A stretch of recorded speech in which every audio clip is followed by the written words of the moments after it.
Hey guys, in this lesson we are going to do a deep dive on contact information. I know on the surface it looks extremely simple. Hey, I just put my name and phone number in there. It's actually a little more complex than that, and this is where all these little nuances add up, and when you make them all amazing, all those stacked up together is what makes your resume awesome and what ultimately ends up getting you a job. So let's deep dive on contact information here. So the contact info, if we go back to Kaylee's example, you'll see we had Kaylee and her last name, and then we have her address, her phone number, and her email address. And let's break down each one of those and why they're important.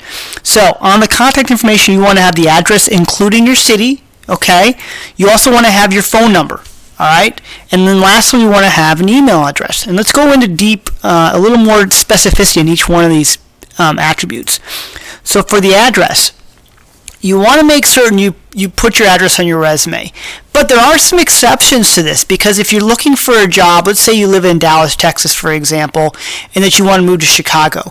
Well, in that instance, you don't want to put in Dallas, Texas, because when you send your resume off to Chicago employers, they're going to see that you're not local. And unfortunately, they're always going to prioritize local candidates above you. So the rule of thumb is if you are looking for a job in your immediate geographical area, then you want to put your address in. If you are looking for a job outside of your immediate geographical area, then you don't want to put your address on unless you've got like a friend or a family member whose address that you can include. So if you've got, let's say that same example, you're living in Dallas and you want to move to Chicago, and you've got a brother or a cousin or a best friend that lives in Chicago, what you want to do is include their address on your resume, because now that makes you look like a local candidate. Now, you need to be a little careful.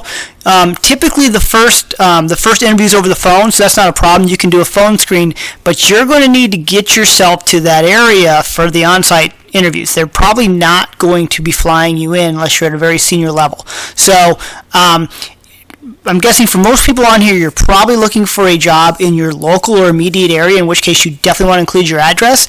But if you're looking beyond your local area, leave it off unless you can include somebody else's address, okay? So on the email address, first of all, it needs to be professional. It can't be partyguy@yahoo.com, okay? It needs to be a professional email address. And you really should try to include your first and your last name in that email address. And what it does, it just helps the person sending it to you know that they're sending it to the right person. They want to make certain they have the right email address, okay? And one of the things I want to encourage you to do is actually consider setting up a separate email address for the job search. Now, if you've already got, I'm Joe Flannery. If I'm joseph.flannery@gmail.com, which is not my email address, but let's say that was, then I could just include that on my resume. The challenge is if your normal inbox is flooded with spam email, what you don't want to have happen is have people be contacting you about your resume and missing the email. Maybe it goes to your spam folder or showing up in your inbox and you got so much email that you miss it. And that's why I really encourage you, when you're starting a job search, to potentially set up a separate email address that you only use for the job search. So when you get into that inbox, you know that all those emails are related to your resume, okay? I also encourage you to check it about 10 times a day, because you never know when emails are going to come in, and you want to be prompt in your responses back to the individuals that are reaching out to you. Another thing to keep in mind, I've helped a lot of clients, and they get the job, and then they forget to check their email. Well, remember, you're already putting resumes out there.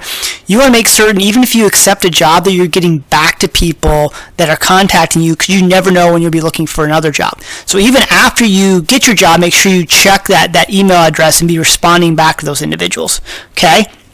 Lastly, for this separate email address, do not use Hotmail, guys. It is horrible. Their spam filters are ridiculous. And as a recruiter, my emails don't get through to people on Hotmail. And you want to make certain that employers that are contacting you, that their emails get through. So do not use Hotmail. Preferably use a Gmail or a Yahoo address. That's your best bet, okay? Lastly, on the phone number. Okay, first of all, you need to put the phone number on there. They need to be able to contact you, and a lot of recruiters want to contact you by phone.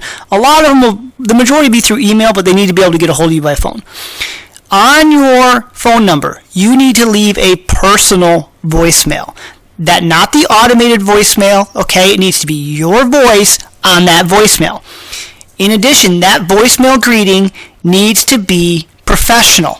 Okay, it can't be, woohoo, I'm out partying with my friends, leave me a message. No, it needs to be a professional greeting because, guys, this is the first impression they're going to have of you, and you need to make certain that you give them a professional impression the first time they hear your voice. So make it a very specific, professional greeting. Hi, you've reached Joseph Flannery. I'm unable to take your call right now. Please leave me a message, and I'll get back to you as soon as I can. Okay? You also need to make certain you state at least your first name in the voicemail greeting. If you're uncomfortable leaving both your first name and your last name, then just use your first name. But I actually really encourage you to leave your full name on your voicemail greeting. And the reason for that is if I'm a recruiter or a hiring manager and I'm calling you, and if I hear an automatic voicemail, well, I don't know if I got the right number. What if I misdial? I misdial a lot. I call a lot of phone numbers every day. Okay? It's really important that when I call and I hear your voicemail greeting as a recruiter, that I know I've got the right person, because then I'm going to leave a message. And if I don't know if I have the right person, sometimes I won't leave a message. So you want to make certain you have a professional voicemail greeting with your first name and your last name on your phone number. Okay? And that's it. That's for the contact information. I know it sounded really simple on the front end, but you can tell there's a lot of little nuances you want to make certain you do right. All right? We'll see you in the next lesson.